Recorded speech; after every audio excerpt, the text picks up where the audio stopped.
नमस्कार दोस्तों, स्वागत है आप सभी का स्मार्ट स्टडी विथ प्रमिला में।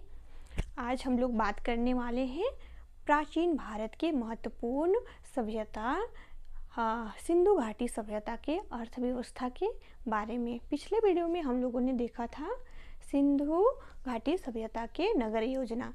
तो ये टॉपिक यूपीएससी पीसीएस अन्य कंपटीशन एग्ज़ाम और बोर्ड एग्ज़ाम के लिए महत्वपूर्ण है। तो पिछले वीडियो में हम लोगों ने देखा था सिंधु घाटी सभ्यता का नगर योजना। तो नगर योजना के बारे में थोड़ा सा रिवीजन कर लेते हैं।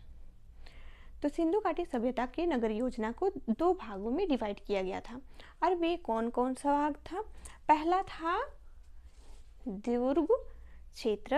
दुर्ग क्षेत्र में शासक वर्ग के लोग रहते थे और निचला क्षेत्र में आम जनता लोग रहते थे। और क्या देखा था? नगर योजना में सड़क व्यवस्था देखा था। सड़क व्यवस्था में किस प्रकार उस टाइम के सड़क एक दूसरे को समकोण पर काटती थी। और वहाँ के जल निकासी प्रणाली के बारे में देखा था, किस प्रकार वहाँ के जल निकासी प्रणाली था। और क्या देखा था? उस समय के मकान निर्माण जो किए जाते थे वे किस प्रकार, घरों का निर्माण किस प्रकार करते थे, वो हमने बताया था कि किस प्रकार जो बीच में आंगन होता था और साइड में रूम्स होते थे और हर घर में स्नान घर होता था, कुएं होते थे। तो ये हम लोगों ने देखा था। तो आज हम लोग देखेंगे भारत की अर्थव्यवस्था, मतलब सिंधु घाटी सभ्यता की अर्थव्यवस्था के बारे में। तो अर्थव्यवस्था का आधार क्या था? सिंधु घाटी सभ्यता की अर्थव्यवस्था का आधार क्या था? हड़प्पा सभ्यता की अर्थव्यवस्था का मुख्य रूप से कृषि पर आधारित था। क्या था? हड़प्पा सभ्यता की अर्थव्यवस्था मुख्य रूप से कृषि और व्यापार पर आधारित था। क्या था? सिंधु घाटी सभ्यता की अर्थव्यवस्था मुख्य रूप से व्यापार और कृषि पर आधारित था। यहाँ की मुख्य फसलें थी गेहूँ, जौ, कपास। क्या क्या थी? यहाँ की मुख्य फसलें थी जो लोग उगाते थे, वे गेहूँ, जौ और कपास था। दुनिया में सबसे पहले कपास का उत्पादन यहीं मिलता है। दुनिया में सबसे पहले कपास का उत्पादन सिंधु घाटी सभ्यता में ही मिलता है। सिंचाई व्यवस्था देखेंगे तो सिंचाई व्यवस्था नदियों का प्रयोग करते थे, विशेषकर सिंधु नदी का पानी का प्रयोग करते थे और वर्षा जल पर निर्भर होते थे। अब देखेंगे पशुपालन। तो कृषि के साथ सिंधु घाटी के लोग पशुपालन भी करते थे। कृषि के साथ सिंधु घाटी के लोग कृषि भी करते थे और पशुपालन भी करते थे। कृषि के साथ पशुपालन भी करते थे। और मुख्य पशु क्या थे जो उस समय के लोग पालते थे? वे था बैल, गाय और भेड़, बकरी, जिसमें बैल का उपयोग खेती के लिए और व्यापार दोनों के लिए होता था। बैल का उपयोग खेती और व्यापार दोनों के लिए होता था। परिवहन और साधन। जो व्यापार करते थे सिंधु घाटी की सभ्यता के लोग, तो उसमें परिवहन के साधन के रूप में किस जानवरों का उपयोग किया करते थे? तो व्यापार के रूप में बैलगाड़ी यानी कि बैलों का उपयोग करते थे और नाव का उपयोग करते थे। बैल का उपयोग करते थे और नाव का उपयोग करते थे। लोथल में एक बंदरगाह मिला है जो समुद्री व्यापार को दर्शाता है। लोथल में एक क्या मिला है? जो नाव मिला है, लोथल में एक नाव मिला है।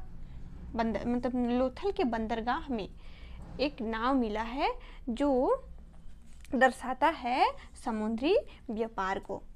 अब देखेंगे उद्योग और धंधे। तो हड़प्पा सभ्यता में छोटे छोटे उद्योग भी विकसित थे। जो हड़प्पा सभ्यता के लोग थे उन्होंने क्या विकसित किया था? छोटे छोटे उद्योग भी विकसित किया था।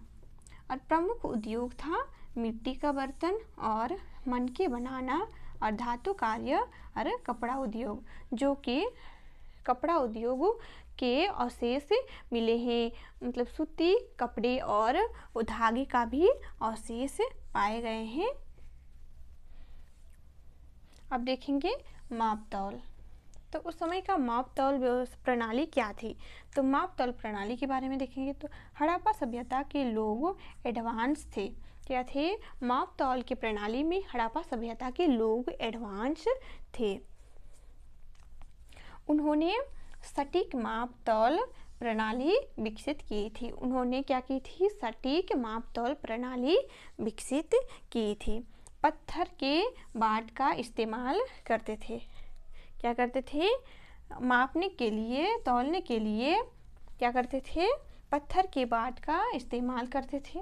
और व्यापार में धोखेधड़ी की संभावना बहुत कम थी। और व्यापार में धोखेधड़ी की संभावना बहुत कम थी। अब देखेंगे व्यापार व्यवस्था। तो व्यापार व्यवस्था को मुख्य रूप से दो